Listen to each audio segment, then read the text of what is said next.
Asante kwa kuchagua Special For You TV kuwa wa kwanza kusubscribe, kushare, kulike na kucomment. Mambo vipi? This is Konde Boy Jeshi, the CEO of Konde Gang. Niko hapa kwa address ile jambo linalohusu mdogo wangu Chinga. Kwanza kabisa nikiri kwamba mdogo wangu alinitumia message na kuniomba kwamba anataka kutoka kwenye label akawa independent artist. Na mimi nilimjibu straight kwamba mdogo wangu wish all the best. I got you back all the time as usual. Kachini na viongozi wa Konde Gang, video contacts, mfanolize, muone mnafanyaje. Contract inasema endapo atataka kuterminate na ku-own master, kununua ku-own master. Nikisema master namaanisha catalog, the whole entire catalog. Nyimbo zote hata zile ambazo amezifanya mimi ili ziwe za kwake lifetime. Just naingiza pesa kwake lifetime. Inatokea alipie kuzinunua hicho kiasi cha pesa kilichotajwa kwenye mkataba ambao mdogo wangu alisign 4 years ago na kampuni ya Konde Music. Hayo ndio ilikuwa ni mazungumzo na lakini sijui nini kimetokea kwake baadaye. Akaja kusema kwenye social media kwamba nimemdai kiasi cha bilioni 1. Nikiri kwamba sijamdai kiasi cha bilioni 1 na nisingependa pesa yangu tena ije kunichafua mwenyewe. I did my best. I wish him all the best. Nampenda sana, msupporteni sana. He's an independent artist from now on. Nikiwa naongea promoters, mkiwa na show mwiteni, fanye pata risk, aisaidie familia yake. Even though lengo tupate risk wote kama ilivyo mwanzo, as you know, ni biashara na tulikuwa tukijitahidi kwa uwezo wetu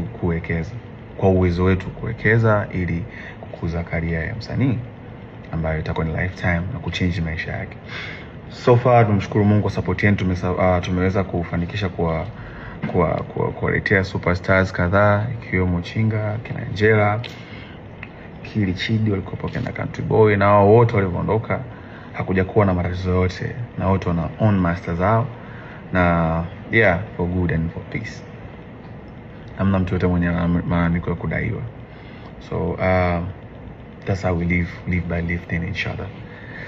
Lakini pia speaking of Basata, nilipata mwito na niliomba management yangu niwakilishe, nataka kujua issue ni nini kwa sababu sikutegemea, na kwa sababu mazungumzo alizungumza naye na bwana Chinga sikutegemea kama angeza kufika Basata baada ya sana na usuluhisho.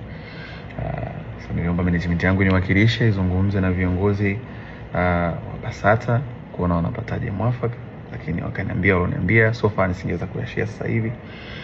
Na mimi sikuona haja ya kusuluhisha na mdogo wangu au msanii ambaye nimemtengeneza mimi mwenyewe.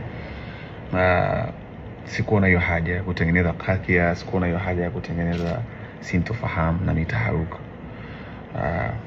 So as I said, my decision was aende akafanya muziki wake na make sure mnamsupport pia. La mwisho kama sikosei, speaking na kauli yake ya kusema kwamba nilikuwa nimemuita chumbani, nilikuwa sijui nimemwambia mtoe mama yake mzazi.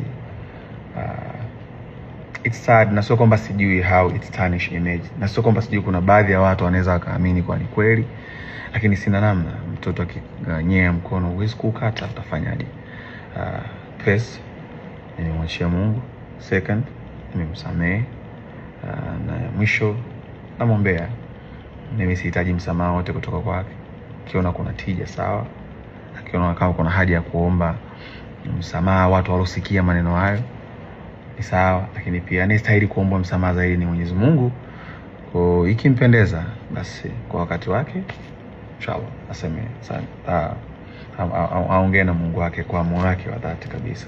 Naamini itamuongezea baraka zaidi na atafika mbali zaidi. Kwa upande wangu mimi sina shida kabisa, na yeye ni my brother na si ataendelea kuwa my brother. Konde Gang nyumbani kwake because Konde Gang made him. Kwa hiyo wish him all the best. So kwa kusema hayo, nashukuru sana kwa kuendelea kuisupport Konde Gang. Nashukuru sana kwa kuendelea kutunga mkono siku zote. Kuna superstars kibao wanakuja. Thank you so much for your time watching this. And Konde Gangs for everybody. This is Konde Boy. All love.